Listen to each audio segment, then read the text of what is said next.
O Ministério Apostólico De Volta à Palavra apresenta De Volta à Palavra, com o Bispo Alexandre Rodrigues. Uma voz profética, preparando o caminho para a segunda vinda de Cristo. Voz do que clama no deserto, preparai o caminho do Senhor.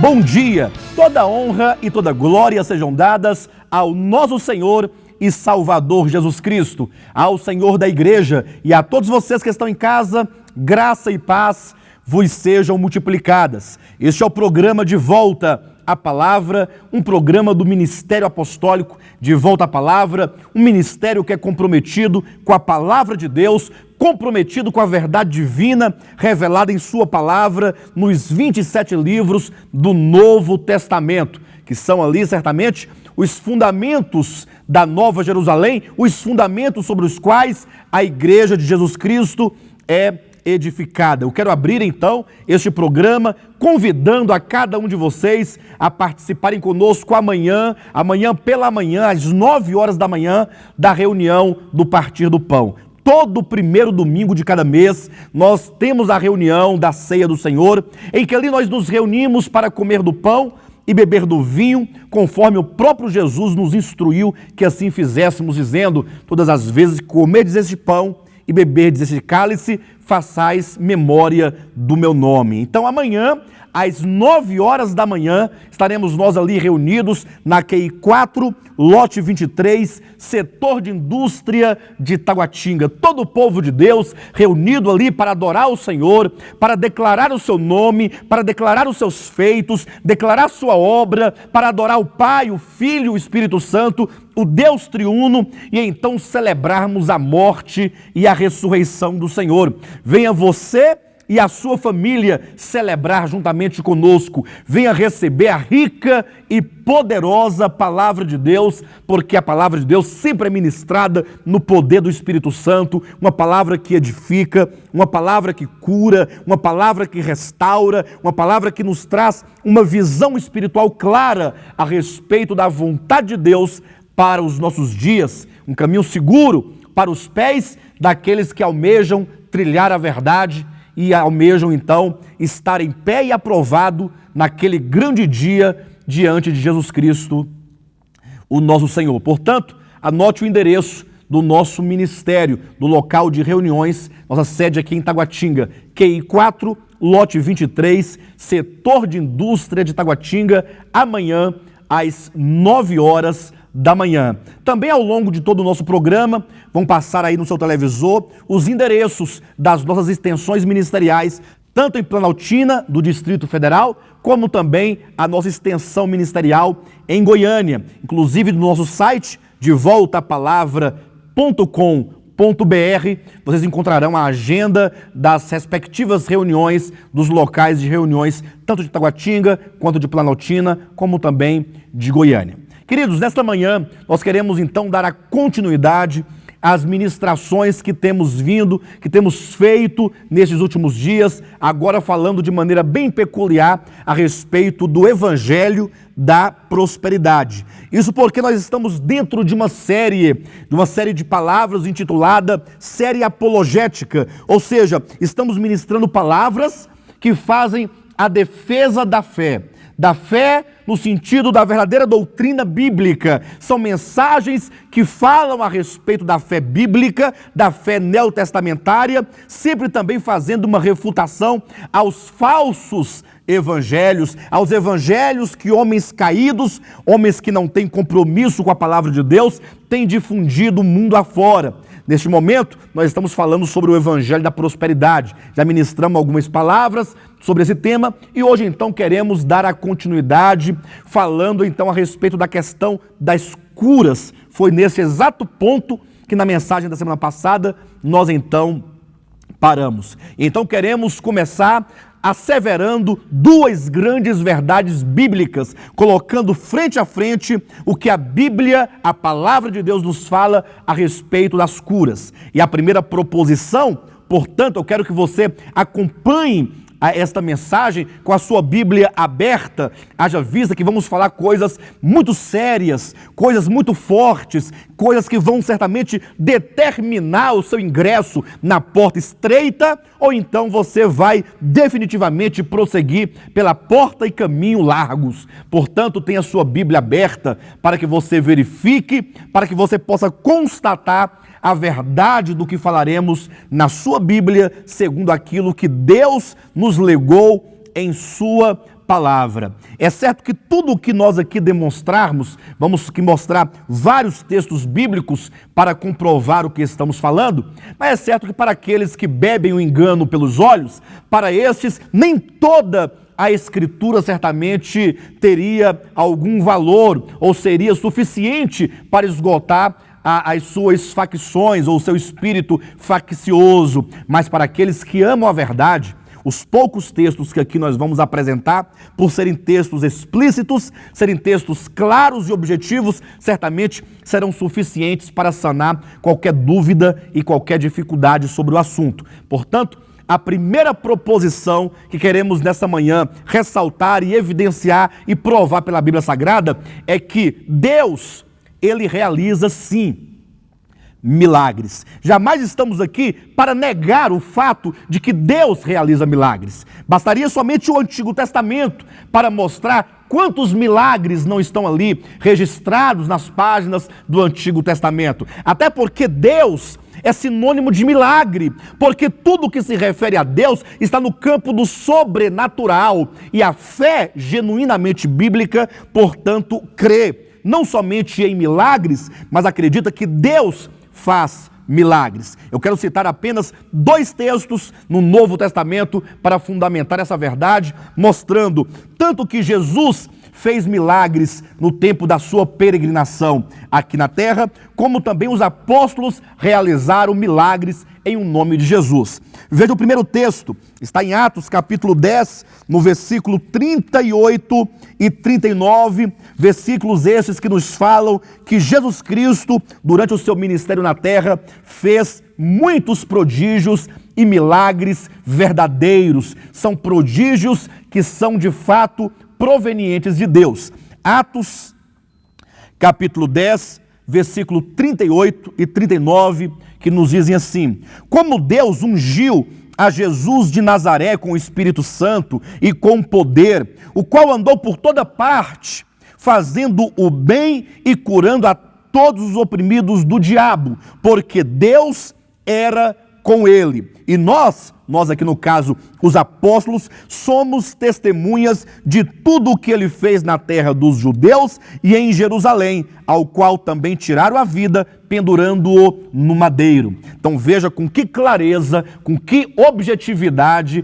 a palavra de Deus declara que Deus realizou milagres mediante o ministério e obra de Jesus Cristo. Eu sei que para alguns não seria necessário fundamentar esta verdade por terem já certamente constituída em sua mente tal noção ou tal conceito. Mas é importante que tudo que nós falemos aqui mostremos na palavra de Deus para que nada fique solto ao vento, senão que seja fundamentado em textos bíblicos que possam fundamentar a verdade de Deus. Agora veja no livro de Hebreus, no capítulo 2, agora falando a respeito dos prodígios e milagres que os apóstolos realizaram em nome de Jesus Cristo depois de sua ressurreição. Hebreus capítulo 2, veja então os versículos 3 e 4 que nos dizem: como escaparemos nós se negligenciarmos tão grande salvação, a qual, tendo sido anunciada inicialmente pelo Senhor, foi-nos depois confirmada pelos que a ouviram, dando Deus testemunho juntamente com eles, por sinais e prodígios e vários milagres e por distribuições do Espírito Santo, segundo a sua vontade. Então, mais uma vez, temos aqui um texto que é confirmado pelas páginas do livro de Atos dos Apóstolos, como que o Espírito Santo, pelas mãos dos apóstolos, fizeram vários e inúmeros milagres. Esses textos, amados, comprovam e confirmam que Deus faz milagres, que Deus é Deus de prodígio e é Deus de milagres. Entretanto, em contrapartida, a própria e a mesma Bíblia que afirma estas verdades, também afirma que demônios fazem milagres. E é neste ponto que muitos cristãos tropeçam, porque pelo fato de estarem convencidos de que Deus faz milagres, se esquecem que a própria Bíblia e a mesma Escritura também declara que demônios fazem milagres. E eu quero que você leia comigo em Mateus capítulo 7.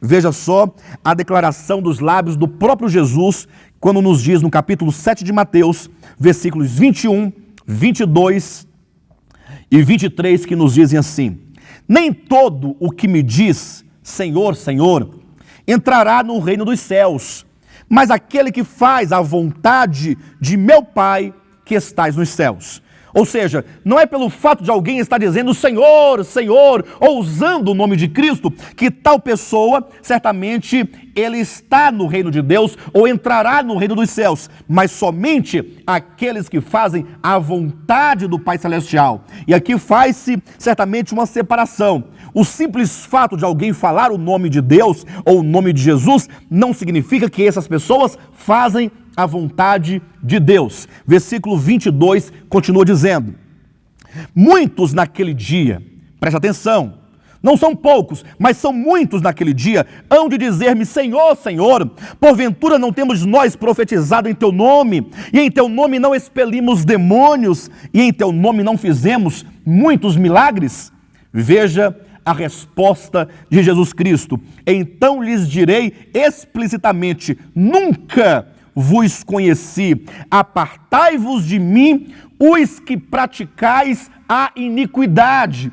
Veja que essas pessoas que fizeram milagres, que profetizaram, embora, segundo eles, tenham feito em nome de Jesus, mas o próprio Jesus não os conhece. É como que Jesus dissesse: olha, eu nunca vos enviei em meu nome, vocês usaram o meu nome, falaram em meu nome, mas eu próprio nunca os enviei, de sorte que sequer eu vos conheço. Na verdade, vocês são aqueles que praticam a iniquidade. Embora para a maioria da massa cristã que come ou que bebe o engano pelos olhos, tais pessoas são homens de Deus, mas a Bíblia diz que estes praticam a iniquidade. Estes que não fazem a vontade do Pai Celestial. Portanto, não se engane, não confunda milagres feitos em nome de Jesus com fazer a vontade do Pai Celestial. São duas coisas que podem acontecer separadamente, conforme esse próprio texto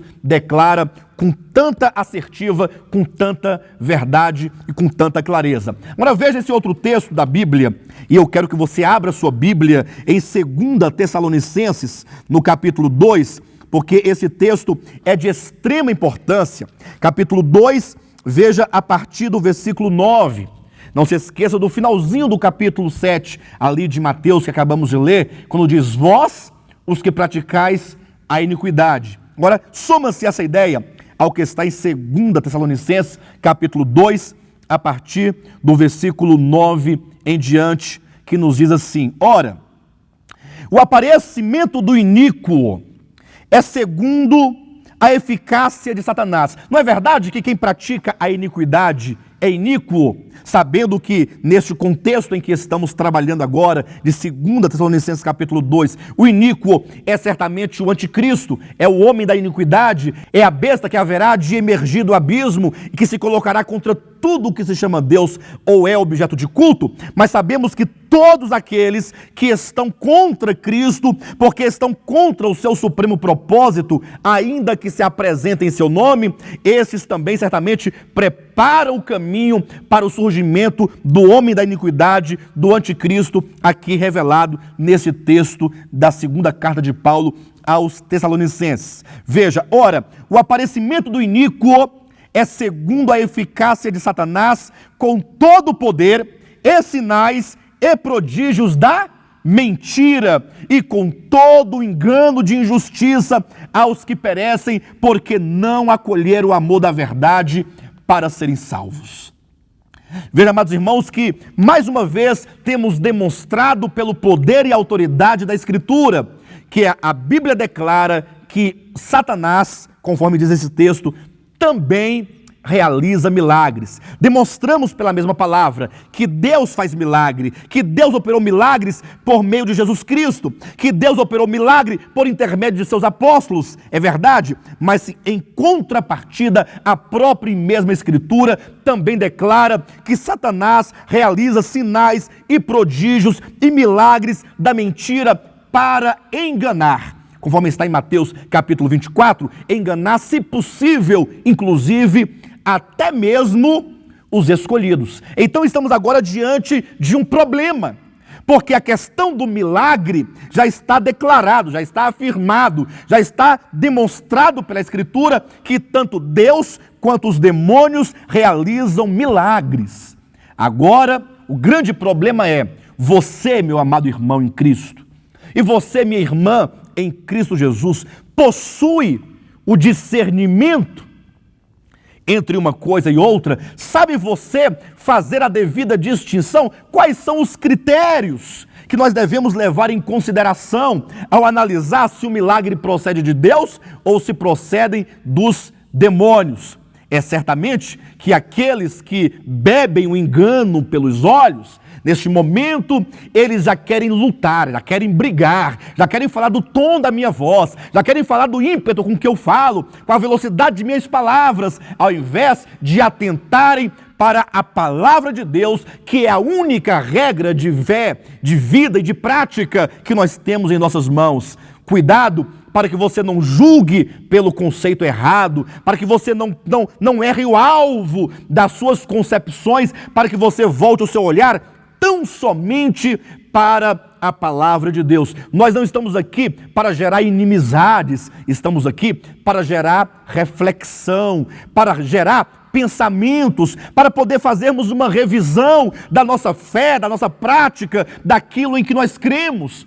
Mas é certo que isso é tão dolorido e é tão doloroso para mentes que neste tempo estão atrofiadas porque não refletem, porque se deixam seduzir pelo que veem e pelo que ouvem. E então peça a Deus, em nome de Jesus, que o seu Espírito possa derramar sobre sua mente, sobre a sua consciência, sobre a sua alma, sobre o seu coração, um espírito de quebrantamento e de humildade e de iluminação, para que a verdade se esclareça à luz da sua palavra. Então, para que nós possamos então estabelecer aqui um parâmetro, para que possamos discernir entre o milagre que Deus realiza e os milagres realizados por demônios, é preciso que nós questionemos, que nós perguntemos por quais razões Deus realizou milagres no tempo de Jesus Cristo e de seus apóstolos. Eu quero que você vá à Escritura comigo para então ter essa resposta.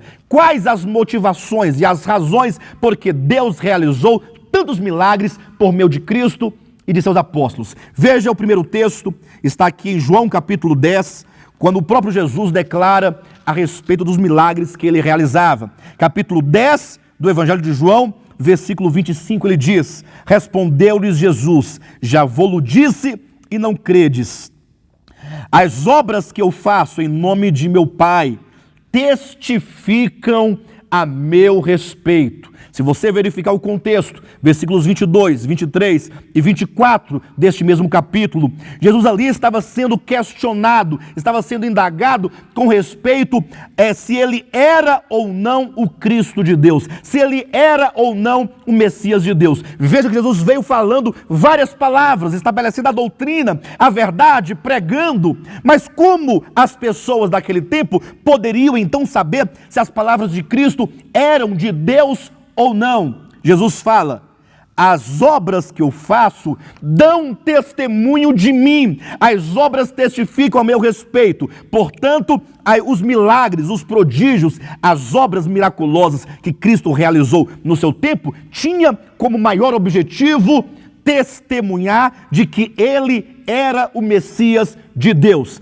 Isso é confirmado aqui no capítulo 20 do Evangelho de João, quando o próprio evangelista João nos declara no versículo 30 e 31, dizendo: na verdade, fez Jesus diante dos seus discípulos muitos outros sinais que não estão escritos neste livro. Estes, porém, foram registrados para que creiais que Jesus é o Cristo, o Filho de Deus, e para que, crendo, tenhais vida em seu nome. Veja o testemunho da palavra. Os prodígios não somente foram realizados, mas foram registrados para dar o testemunho e a prova de que Jesus é o Cristo de Deus, de maneira que todo aquele que crê no Cristo de Deus tem a vida eterna. Ora veja, e por quais razões então Deus, mediante o seu Espírito, realizou também milagres e prodígios pelas mãos dos apóstolos de Jesus Cristo depois de sua morte e ressurreição? Veja, abra sua Bíblia no livro de Marcos, aqui no capítulo 16, e você verificará a razão. A partir do versículo 16 nos diz: quem crer e for batizado será salvo, quem porém não crer será condenado. Esses sinais hão de acompanhar aqueles que creem. Vejam, em meu nome expelirão demônios, falarão novas línguas, pegarão em serpentes, e se alguma coisa mortífera beberem, não lhes farás mal, e se impuserem as mãos sobre os enfermos, eles ficarão curados. Veja aqui uma enumeração de alguns prodígios que o Espírito Santo faria por intermédio dos apóstolos que, certamente crendo no nome de Jesus Cristo e sobretudo na sua ordem, e indo eles então pregar o Evangelho, Deus haveria de realizar tais prodígios por intermédio deles. Isso que acabo de falar é provado no versículo seguinte, no versículo 19 e 20, que nos diz assim: de fato, leia na sua Bíblia, o Senhor Jesus, depois de lhes ter falado, foi recebido no céu e assentou-se à destra de Deus. E eles quem? Os apóstolos, tendo partido para onde? Para pregar o Evangelho a toda criatura, em obediência à ordem, em obediência ao ide. E eles, tendo partido, pregaram em toda parte, cooperando com eles o Senhor e confirmando a palavra por sinais que se seguiam. Confirmando a palavra por meio de sinais que se seguiam. Agora imaginem que agora os apóstolos saem a pregar. Qual a garantia que a palavra que aqueles apóstolos pregavam eram de fato as palavras de Jesus Cristo, do Cristo de Deus?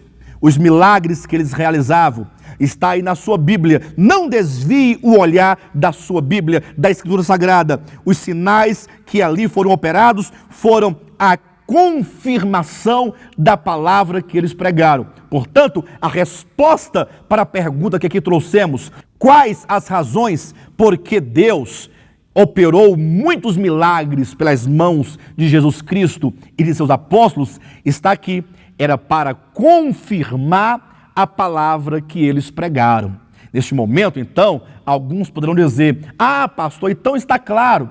Então, todos esses que nos dias de hoje fazem milagres, então esses milagres são a prova de que a palavra que eles pregam é então a palavra verdadeira, já que os sinais corroboram a palavra, já que os sinais testemunham da veracidade da palavra. Então estes que nos dias de hoje estão por aí curando o caroço, curando isso e aquilo, eles então têm uma palavra verdadeira porque fazem milagres. E eu diria não, hoje nós vivemos uma situação exatamente inversa à que aconteceu nos primeiros dias de Jesus Cristo e dos seus apóstolos. Por quê? Porque nos dias de Cristo e de seus apóstolos não havia ainda a palavra escrita, não havia o Novo Testamento, não havia Mateus, Marcos, Lucas, João, até o livro do Apocalipse, de maneira que as palavras que eles falavam eram palavras inspiradas pelo Espírito de Deus, no seu espírito, pelos seus lábios. Os milagres tinham, então, que ser uma intervenção divina para corroborarem, afirmando e confirmando e testemunhando as palavras que eles diziam que eram de fato de Deus. Hoje, nos últimos dias, nós já temos o Novo Testamento, você já tem a palavra de Deus. Se você quiser saber a veracidade da palavra de alguém, daquilo que alguém prega, você não precisa de milagres, basta você verificar a sua palavra nos 27 livros do Novo Testamento. Se a palavra que a pessoa prega estiver de acordo com Mateus, Marcos, Lucas, João, Atos, Romanos, Coríntios e assim por diante, então essa pessoa é de Deus. Se não, ainda que faça milagres, essa pessoa não é de Deus. Quer uma prova? Quer encontrar na própria Bíblia isso que acabo de asseverar? Abra sua Bíblia em 1 João, capítulo 4, e veja só o que o apóstolo João está a nos dizer aqui nesta porção tão maravilhosa, tão importante e ao mesmo tempo tão desprezada. Primeira epístola de João, capítulo 4, versículo 1 diz: Amados, não deis crédito a qualquer espírito, antes provai os espíritos se procedem de Deus, porque muitos falsos profetas têm saído pelo mundo fora. Agora veja o versículo 6 desta porção.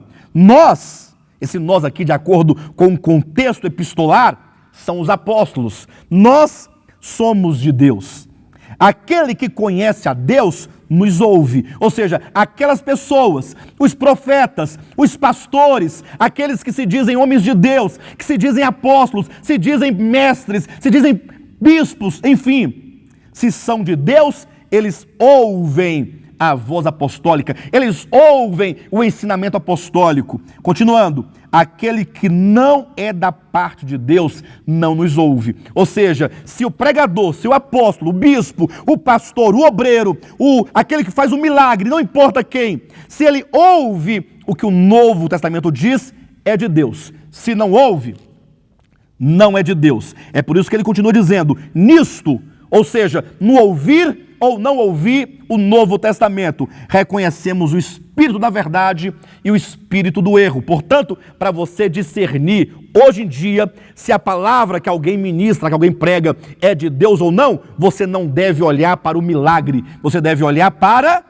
o Novo Testamento. Se a sua palavra condiz com o que diz a palavra de Deus, então este homem ou esta mulher é de Deus. Mas se não condiz, então este homem ou esta mulher não é de Deus. É certamente esse de quem é dito, são falsos profetas que têm saído pelo mundo fora. É por isso que no livro do Apocalipse, capítulo 13, abra sua Bíblia em nome de Jesus, capítulo 13 de Apocalipse, logo aqui no versículo 11, 12, 13 e 14, nos dizem assim: Vi ainda outra besta emergir da terra, possuía 2 chifres parecendo cordeiro, mas falava como dragão. Veja que essa besta que é o falso profeta parece cordeiro, parece Cristo, parece cristão, parece evangelho, parece a verdade, mas o seu falar é de dragão. Exerce toda a autoridade da primeira besta na sua presença.